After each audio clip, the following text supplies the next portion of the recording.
ሰላም ጤና ይስጥልኝ። እንኳን በሰላም ወደ ቻናል የመጣችሁ። ዛሬ የማሳያችሁ የዶሮ ስካሎፕ ነው። በጣም ተወዳጅ ምግብ የሆነ ማለት ፋስት ፉድ ነው እና ለዶሮ ስካሎፕ የሚያስፈልገን ነገሮች ዱቄት ያስፈልገናል፣ እንቁላል ያስፈልገናል፣ ነጭ ቁንዶ በርበሬ ያስፈልገናል፣ ጨው፣ የዳቦ ዱቄት ብሬድ ክራምስ፣ እዚህ ጋር ደግሞ ቺክን ብረስት ወይንም ደግሞ የዶሮ አጥንት የሌለው ፓርት ስጋ፣ የዶሮ ስጋ አጥንት የሌለውን ማለት ነው እና መክተፊያና መቀጥቀጫ ያስፈልገናል ማለት ነው። አሁን ስንጀምር እንቁላሉን ጨው እንጨምርበታለን እና ደግሞ ቁንዶ በርበሬ፣ ነጭ ቁንዶ በርበሬ ማለት ነው ያስፈልጋል። እንደምታዩት ውስጡ እንትን ላለው ዱቄቱ ላይም ትንሽ እንነሰንሳለን ማለት ነው። ጨውም እዚህ ላይ ያስፈልገዋል፣ ትንሽ ጨው ማለት ነው እና በደንብ እንቀላቅለዋለን ማለት ነው። ይሄንን እንደምታዩት በደንብ መቀላቀል አለበት፣ ቁንዶ በርበሬውና ጨው ዱቄቱ ማለት ነው። እዚህ ጋር ደግሞ እንቁላሉንም በደንብ እንመታዋለን ማለት ነው። ከእንትኑ ጋር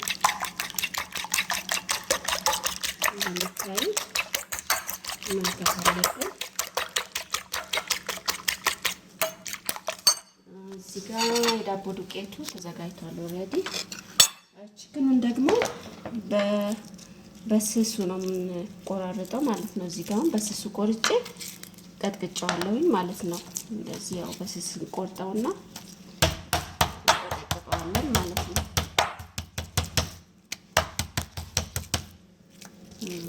እንደምታዩት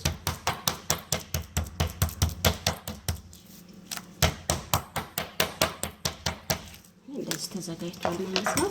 አሁን ቀጥለን መጀመሪያ ዱቄቱ ላይ እናስነካዋለን።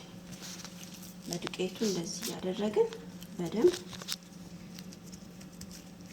ዱቄት እንዲነካው አድርገን እንትን እንላለን። ሁሉም ቦታ መድረስ አለበት ማለት ነው። ከዛ በኋላ ደግሞ ወደ እንቁላል ውስጥ እንጨምረዋለን ማለት ነው።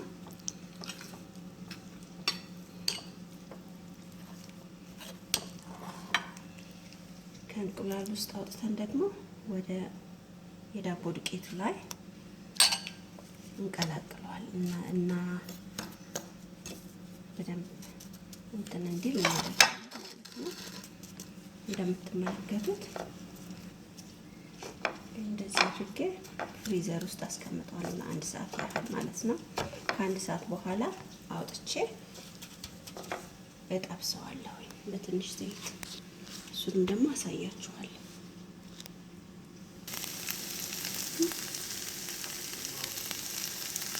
ይሄው እንግዲህ እንደምታዩት በትንሽ ቅቤ ነው እየጠበስኩት ያለሁት እና ብዙም ቅባት ዘይት አያስፈልገው።